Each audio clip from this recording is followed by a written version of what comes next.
Sun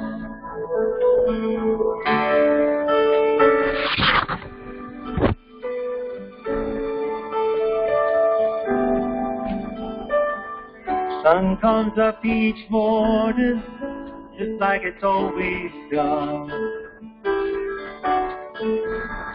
Get up, go to work, start the day. Open up a business, never gonna come. As the world rolls by, a million miles away.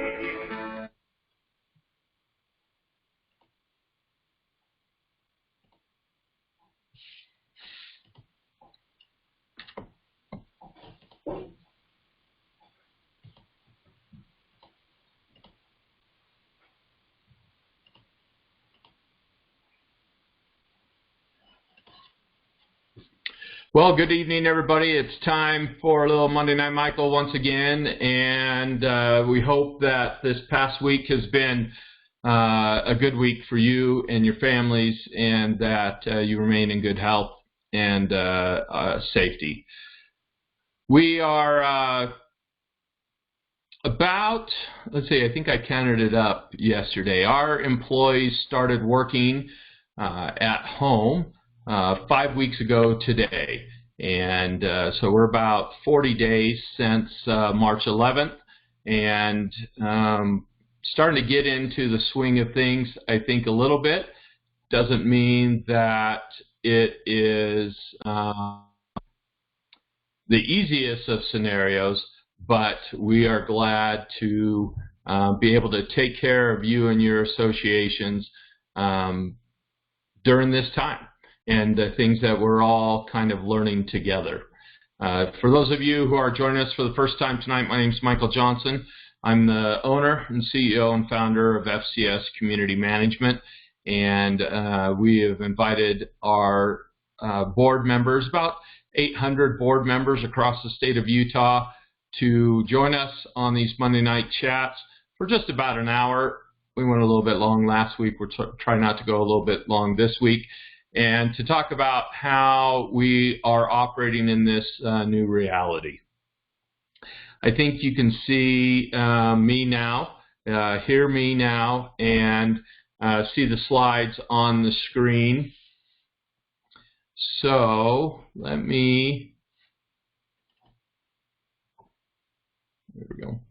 All right, so I want to talk a little bit about, we'll just run through the slides a little bit here. Just a reminder, the CAI International website at caionline.org, and a lot of great COVID information there. You can see the big blue box at the top of their home screen, and it takes you to several resources that are available. These were scrolling at the beginning before the presentation tonight, so hopefully you had a chance to write down a website if it's something that you wanted to look at. But CAI Online, CAI for Community Associations Institute.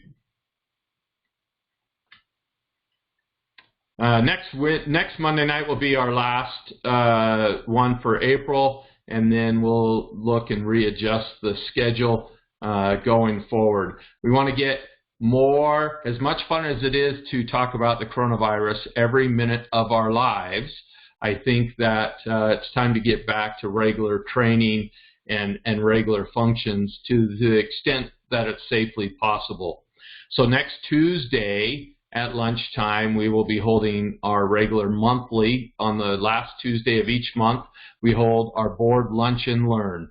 The only difference now is you get to bring your own lunch and watch it on the computer. But next Tuesday, we'll be talking about directors and officers insurance, and have some guests, Lamond Woods from Century West Insurance, probably the largest insurance writer for associations here in Utah, plus some special guests from some of the national, even international insurance underwriters who will be talking to us about our directors and officers policies.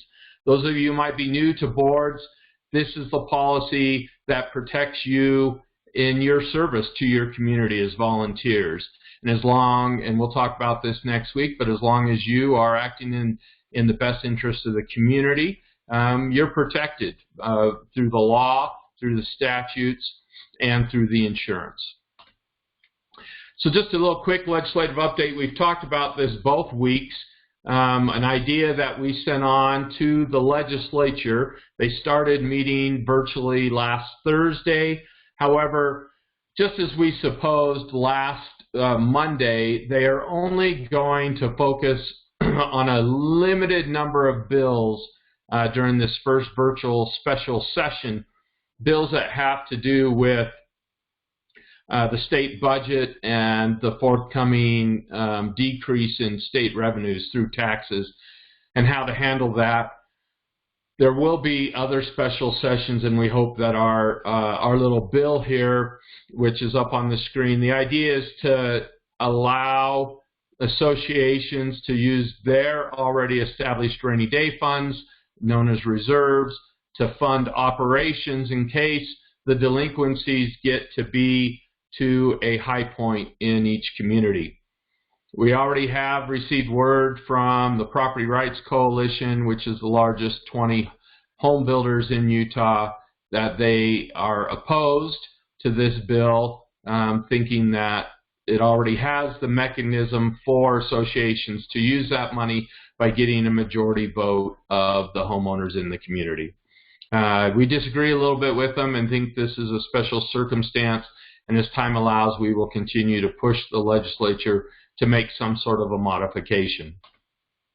Last week, just a quick review and update for last week, we talked about meetings and the biggest challenge that we might have in this environment of holding our board meetings virtually, holding our owner meetings virtually. I've talked to a lot of my fellow CEOs around the country. We do believe that attendance is going to increase and participation will increase because, one, it's easier to get into the meeting electronically, and two, there's not a whole lot else to do right now. So during this time, we might see increased participation in our meetings, and that's not a bad thing. We talked about that the ability to have virtual meetings is based on the Utah Nonprofit Act, 16-6A, and the open meeting provisions in the Utah Condominium and the Utah Community Association Acts. Condo Act is 57-8, and the Community Associations Act is 57-8A. We talked about actions without meetings and doing making decisions electronically via email, and the steps that we need to take to make sure that those are properly done as proper actions of a board. Scott Anderson from our staff, our VP of Community Management, went through our Start Meeting platform that we're using for this webcast tonight and that we have available for our board meetings and owner meetings. This platform, I think we mentioned this last week, can host up to 1,000 people in a meeting. So we do have a couple master associations that have more than 1,000 people, but I would love to see us stretch this to the max. That would be something to have 1,000 people in a meeting. And then we talked about having practice sessions, finding a time with your community manager to test the software before you actually have a meeting. FCS's goal is to be the market leader in virtual board and owner meetings, and we've bought lots and lots of licenses. We're not sharing licenses. Each community has the chance through their community manager to have custom licenses, and so far, so good. There's Start Meeting platform, an example of what it looks like. And practice makes perfect. So keep practicing or hold a practice before you have that first meeting. Key really is to mute everybody, kind of like in this scenario, so that you don't get the feedback from phones and computer microphones. All right, this week I've kind of taken a little detour onto what I thought a week ago that we would do, and that's kind of how this whole coronavirus time is gone, right? It's a time where you have to be flexible and there's new information. I told the story both the last couple of weeks where we would write a communication out to our boards or to the homeowners, and 6 hours later it was outdated. So that's just something that is, it's a fluid situation right now, and we need to be able to adapt. And so we've adapted tonight's webcast a little bit to some of the things I feel are most pressing for all of us to understand. First thing I want to do is talk about a couple of emails that we have gotten in the last week, different situations, and to give you some examples. Basically, all the questions can be summarized into this. What is my community association, so CA, community association, not California, community association. What is my community association's responsibility to enforce laws, ordinances, and directives? What are you as the board governing your associations responsible for when the governor or the mayor of the county or of the city that your association in gives directives in this special unique time? Well, think about it like this. All of us are subject to traffic laws, right? We have stop signs in or near our communities. We have public roads. We have private roads in our communities. But it is not, even if we have a public road, if all the roads are public that go through our community, it's not our responsibility as a homeowners association to issue speeding tickets, to pull people over for having a broken tail light. We have the ability, we have rules about maybe where we can park and how long we can park, but we don't have to be a police authority. We can fine, we can suspend privileges, we can write warning letters or maybe put a warning sticker on a vehicle, but we don't have to do some of those bigger law enforcement things. So that's how I kind of think about it a little bit in my mind. So let's talk about gyms and fitness rooms in our communities. The directives that have come out have asked us and pretty much told us to close gyms and fitness facilities. And we've closed clubhouses and pools and playground equipment during this time. Boards and associations have jurisdictions over the common areas, over common facilities. You can make rules in your associations to deal with these things. I'm thinking mostly like in a condo building with common areas, with a lobby, with elevators, with parking garages. The association can make a rule that says this is how we want the interaction to be between homeowners and guests and residents in those areas. You can close, and we have closed gyms and fitness areas per the directives of our local municipalities.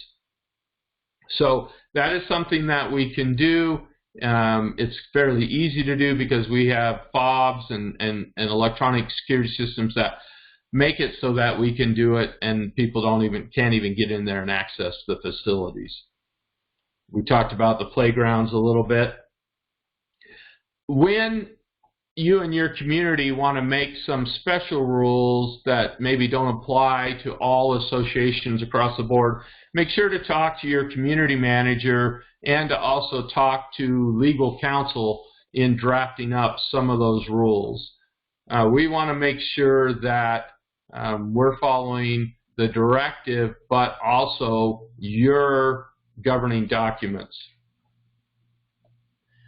Can the association and the guidelines of the directives right now are that everyone should wear a face mask when they're out in public? Can an association make those kind of rules? And I would say yes, an association could say that when you're in the elevator, when you're in the common areas, you can make those rules. associations also have the right to govern all common areas. So if you're in a multi-building project with lots of common area, can you enforce the rule, the directive to wear face mask out in public? I think you can. I would just be careful in your enforcement of that. You want to be kind, you want to be understanding. It's really the folks that are deciding not to wear the face masks that are taking the risk by not wearing them. Now, I don't want to get into the politics of Big Brother telling us what we can do and where we can do it. It's just following the directives that are out there and whether you as an association are supplementing those directives or not. Swimming pools. All the pools in southern Utah have been closed for about 3 weeks now, and we talked about that. We are starting to open up and treat, not open for use, but open up the pools to get them ready for the summertime up here in northern Utah over the next 4 or 5 weeks. But we're going to talk a little bit later about what the governor came out with on Friday and kind of where we're probably going with swimming pools.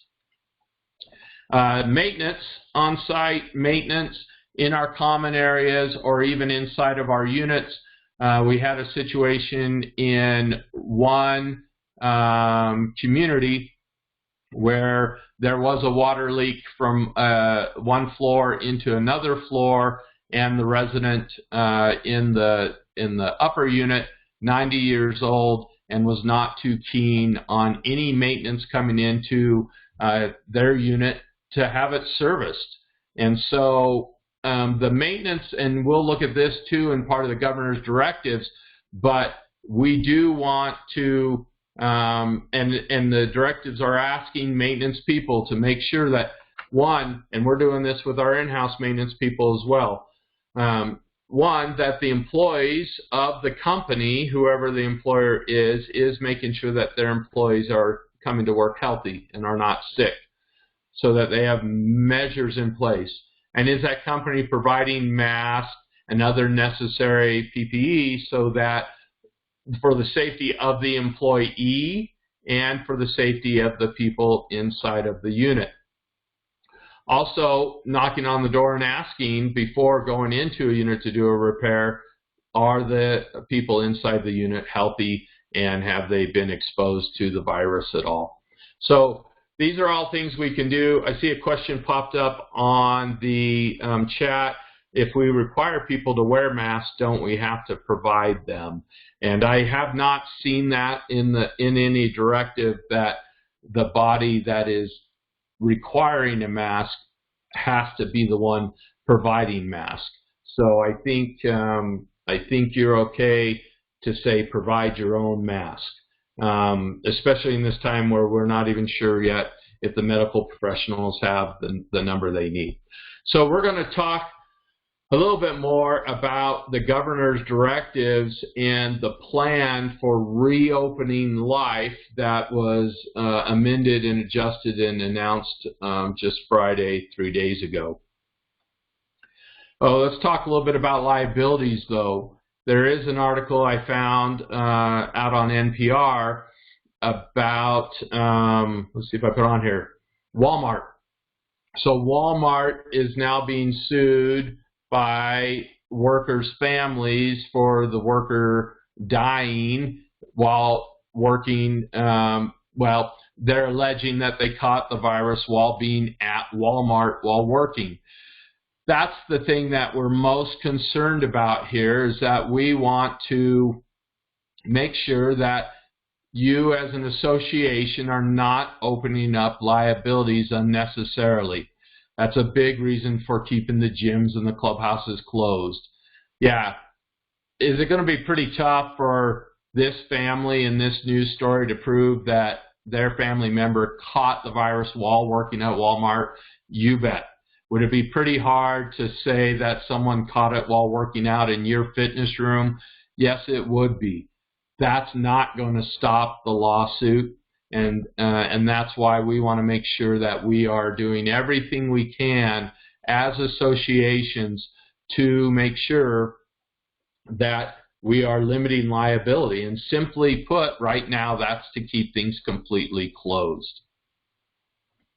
I see in the chat room people talking about that if masks aren't available, bandanas, scarves, anything to cover mouth with the mask is some sort of protection is acceptable. Anything better than nothing is kind of where we're at. I want to talk a little bit about loans.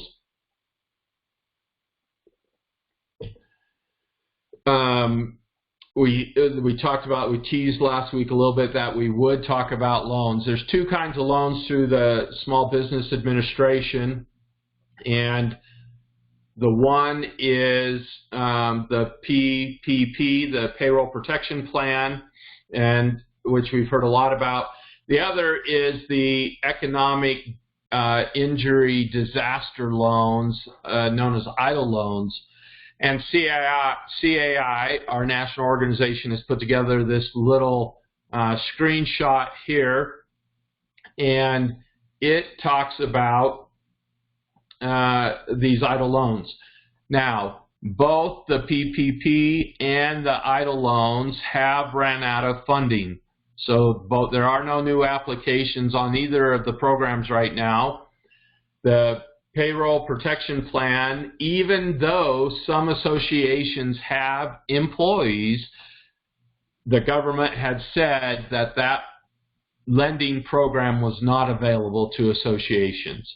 However, they have said that the EIDL loan is available to associations, and you see on the news every day Republicans and Democrats fighting, but there will be funding put back in for both programs, hopefully in the next couple days, so that those folks who need to get them. But the economic disaster loan is available, as you can see, to nonprofit corporations. And in Utah, associations have had to be nonprofit corporations for a decade now, and so everybody is. It is, so I just want to talk, and management companies and different businesses too, but community associations, what is the rationale? Well, you can see there on the approved uses, you might not have payroll, and you don't need employee sick leave. You might have a rent payment, but probably not. But for those fixed debts and for the accounts payable of your community, if the delinquencies get to a point where you're not able to pay your regular bills, you now have been economically injured.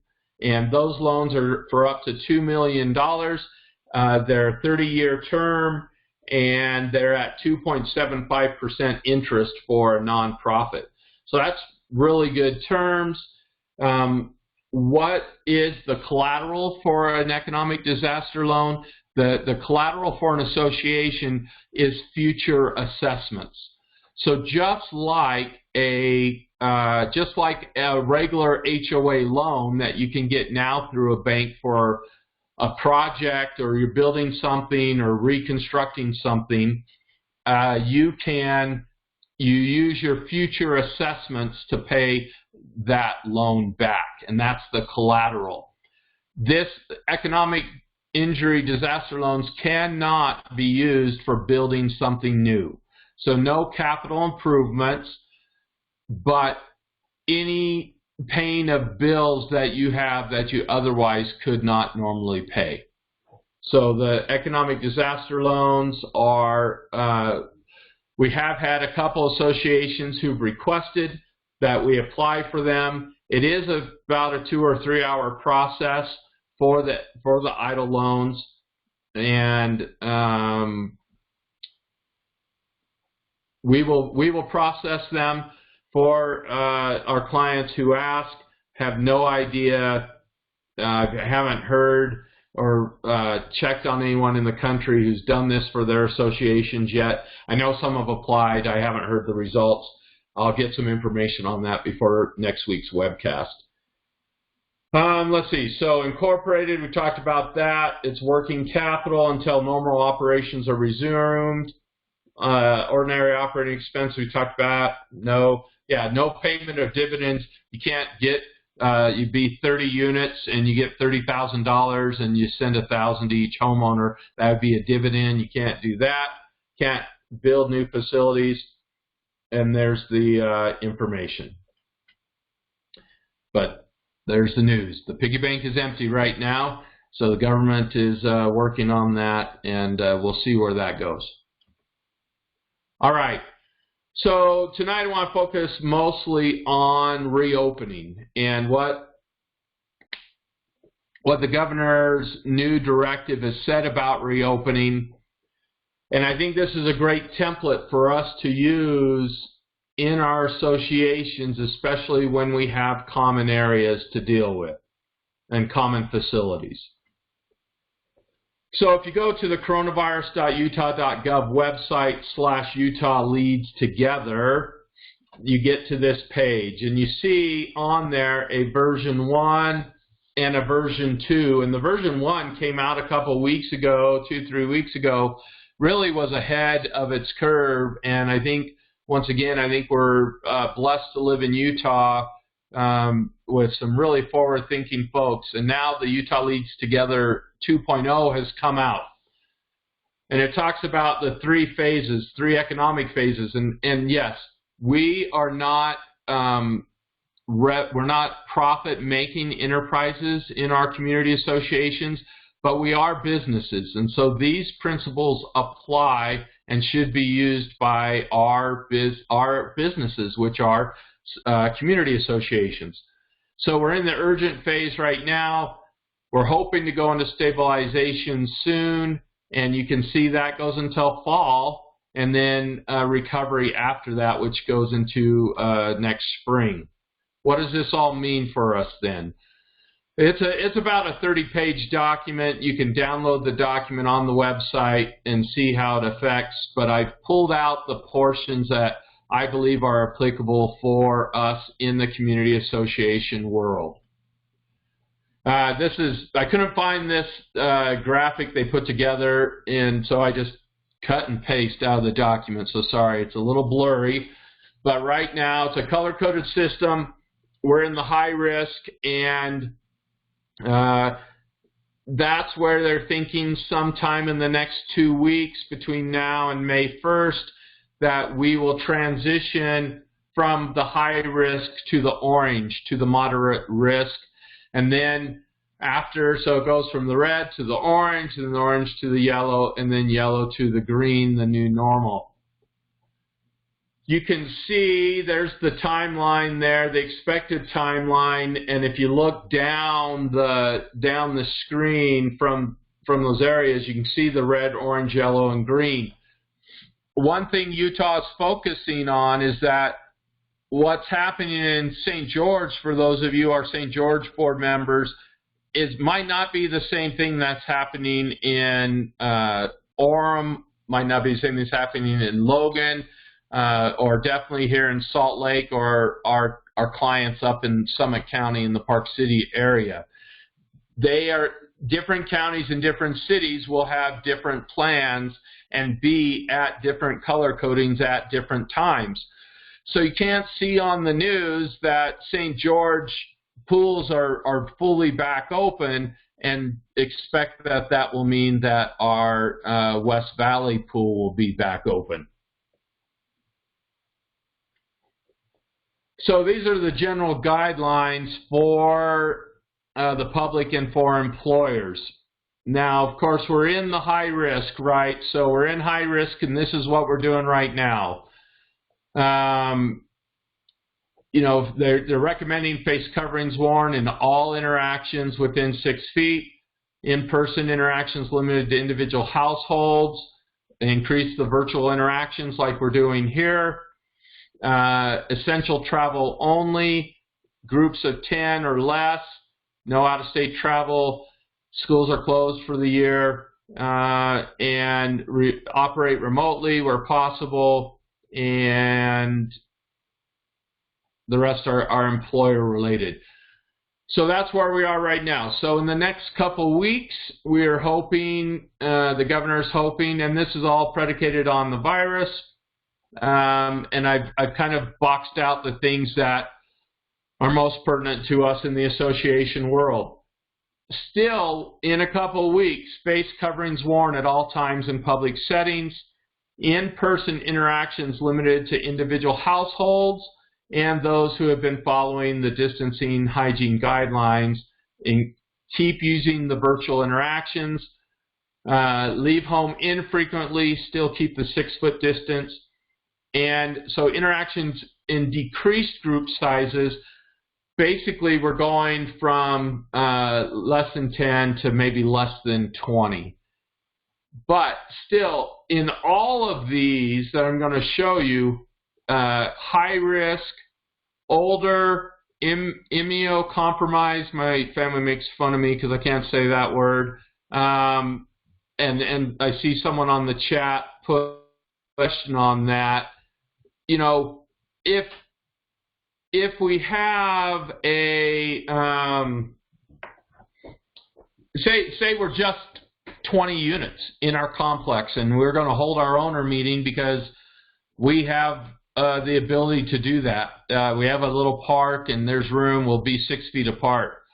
Well, if any of those residents are older or immune compromised, then they won't be able to participate. And so we still want to continue to do the virtual meetings during this orange phase.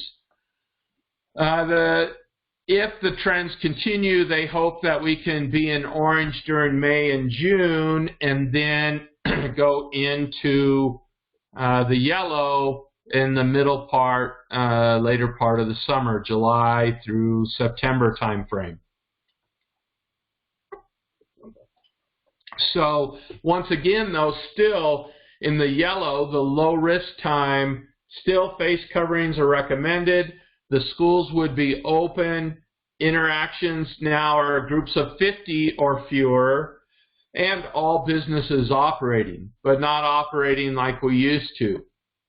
Still, once again, high risk ages and compromised groups should keep themselves isolated from any businesses, from association meetings, from common areas. Then the goal is by sometime in the fall, we move into the green, the normal risk, the new normal as people are calling it. And the one thing I put that's interesting here is that they're going to require businesses to have certificates that say they disinfect things on a regular basis and that they follow proper protocol. You know, the governor's task force is not thinking about, hey, I wonder how this affects community associations. So we don't have specific guidelines for that, but we do have, we might be included. So to have our gym open or our clubhouse open or just a pool room, a billiards room, or a library in some of our buildings, we might have to meet a certain level of certification, even in the fall when we're in a green level, to be able to be open. And so that's just something we want to be mindful of as an industry.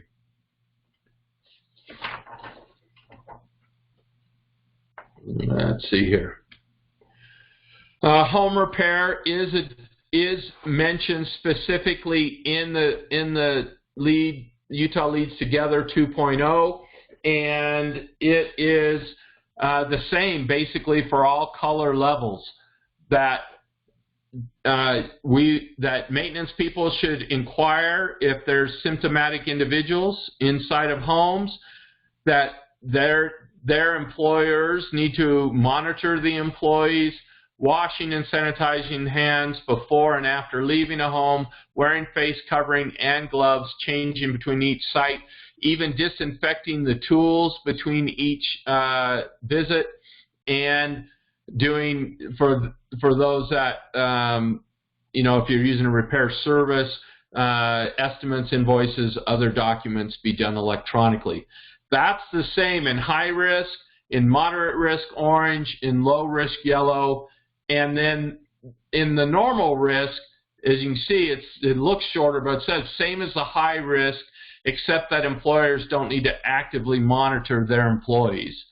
So it's the new normal, right? Washing our hands, taking safety precautions when we are around others, especially in proximity of their living space.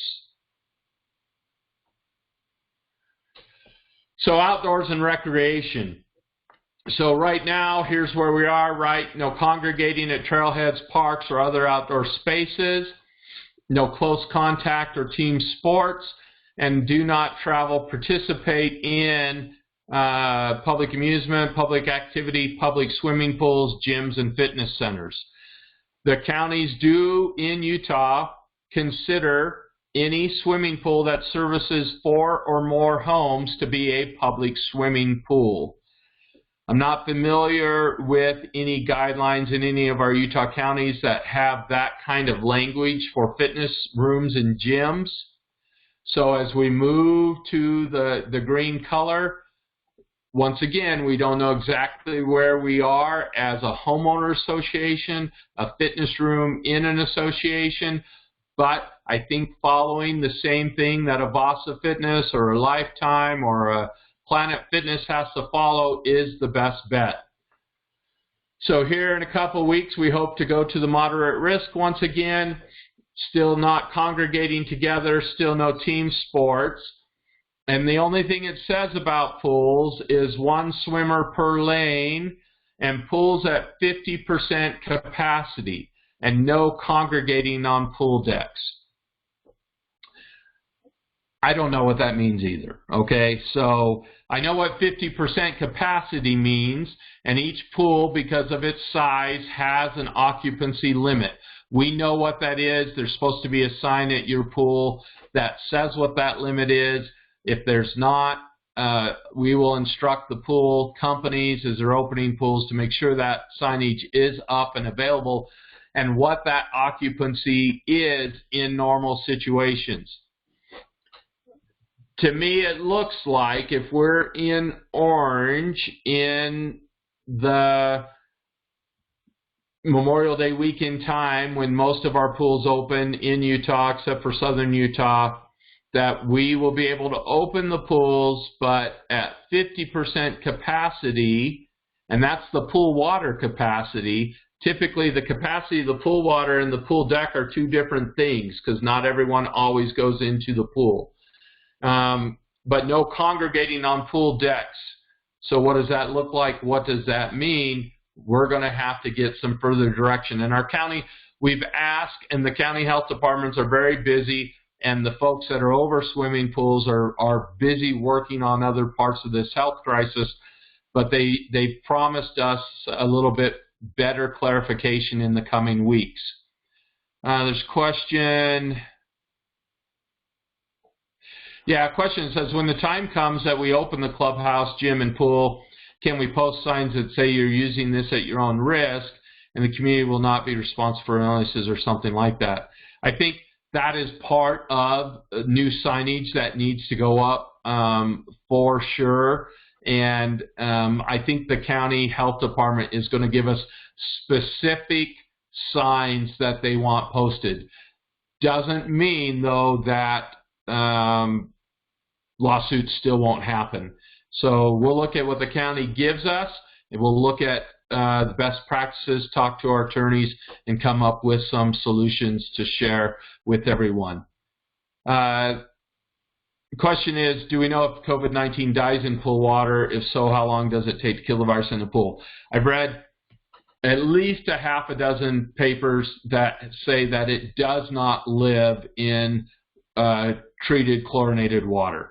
And so I think we had, what was our friend in the pool water? Cryptosporidium about 10 years ago, a big outbreak of that here in Salt Lake.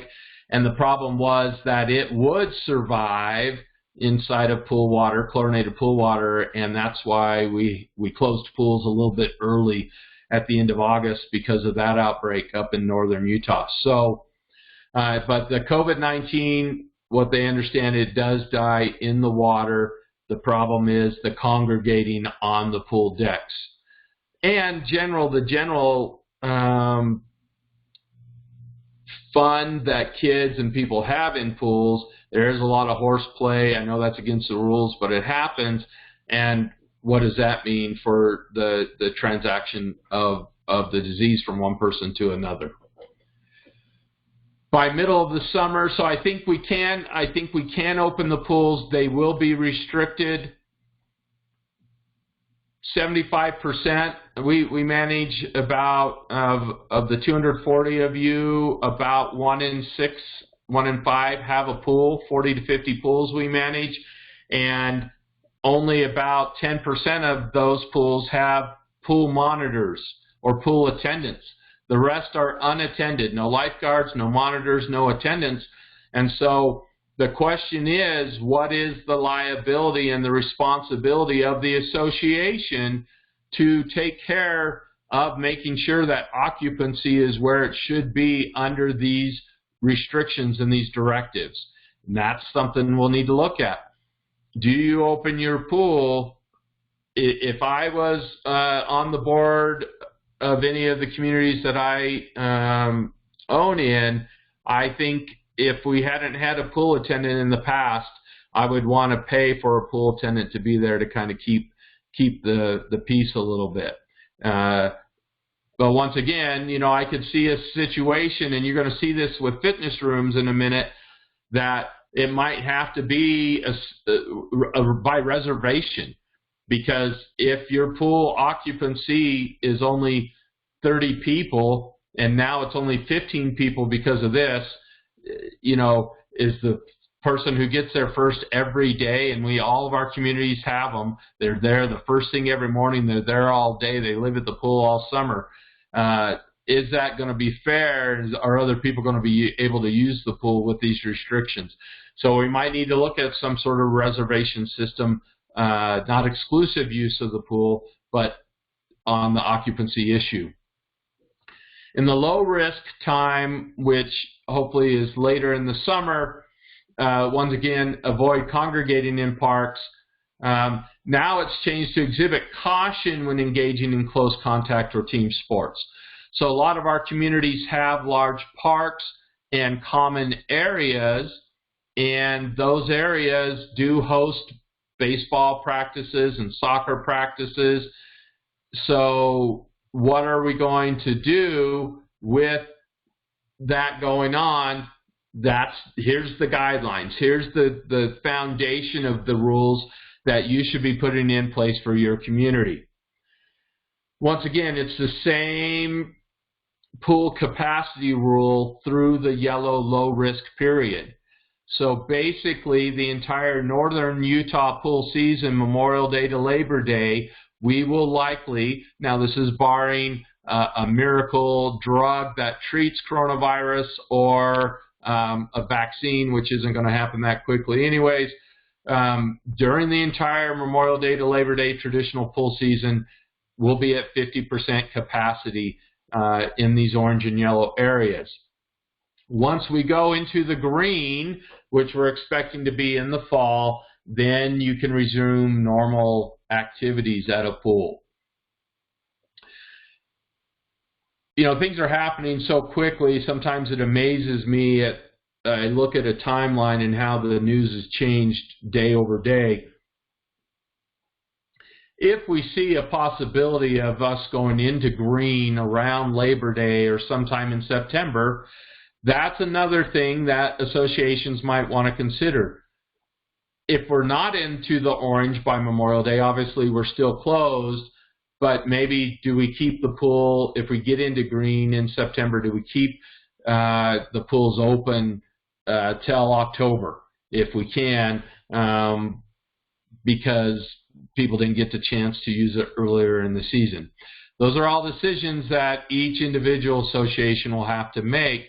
But remember, it sounds like the governor has gotten sign-off from the different county and city folks that everyone's going to try to follow this color-coded system.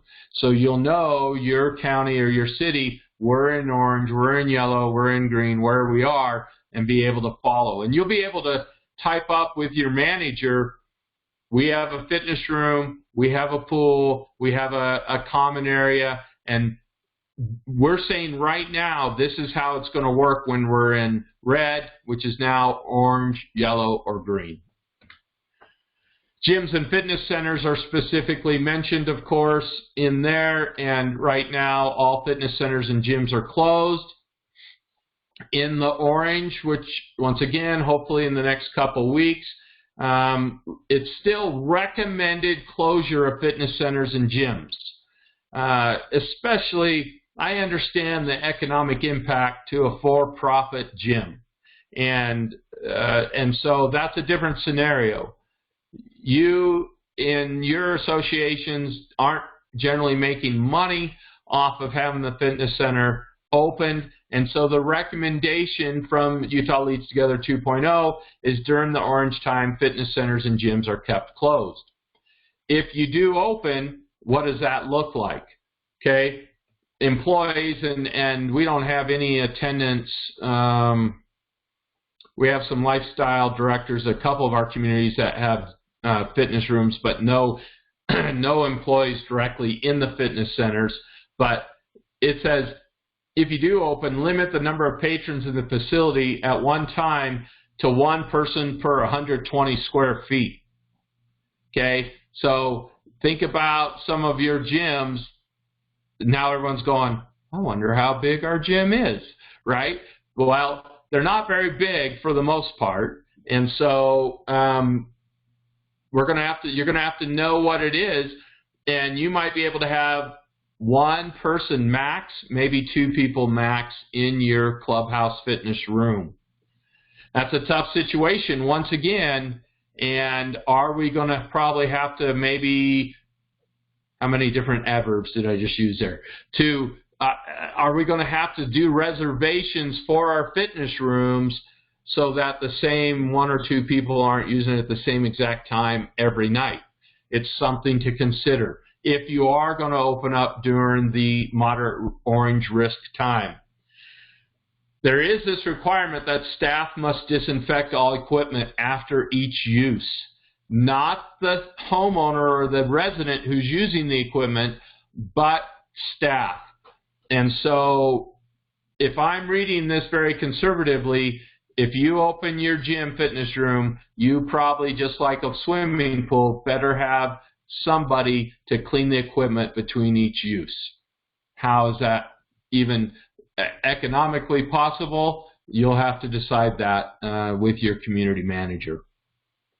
And once again, it talks about the pools again in the fitness center area. So low risk, yellow. Then fitness centers and gyms are open with some distancing and cleaning guidance. Once again, still one person per 120 square feet. Space or close equipment, space or close equipment, so patrons maintain 10 feet of distance at all times.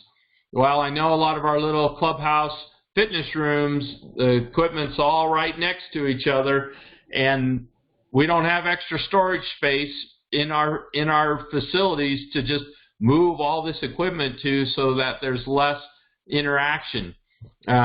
We do have a warehouse, and maybe, you know, if you felt it was worth it, we could store some of that for you, but I don't know if it's going to be worth the effort.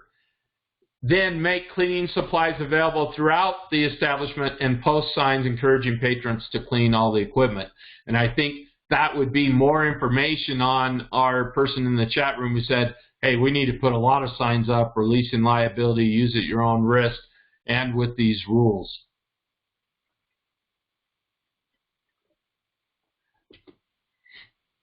So in the green, the normal risk, fitness centers and gyms are open with cleaning guidance, space equipment at normal capacity, and then make cleaning supplies available.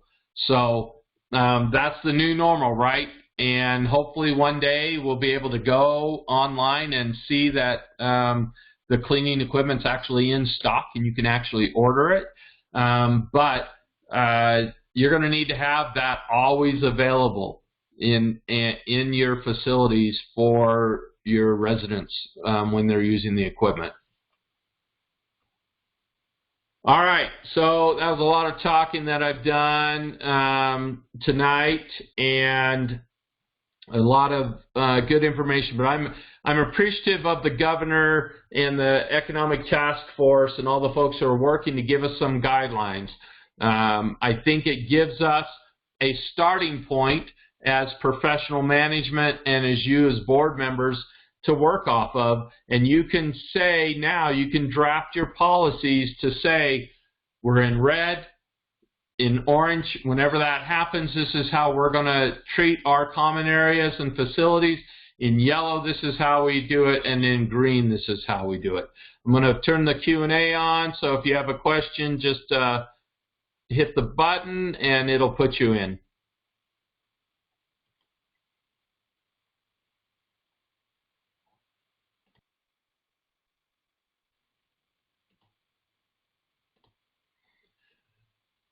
So, okay, just a moment.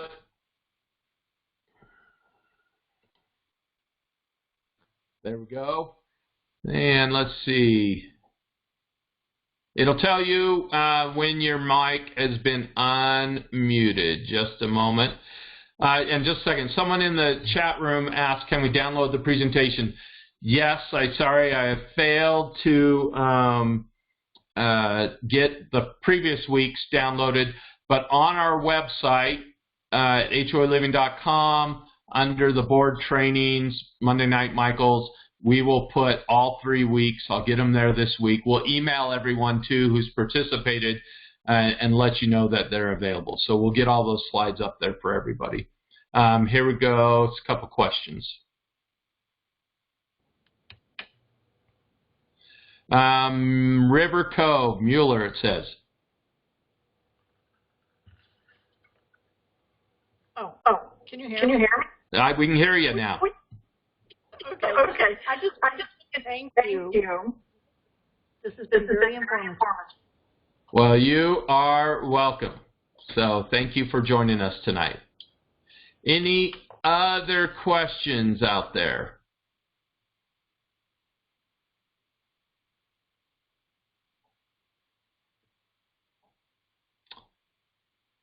Well, I like that.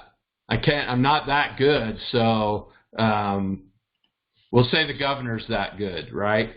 All right, so next week, if you have questions, email them in between.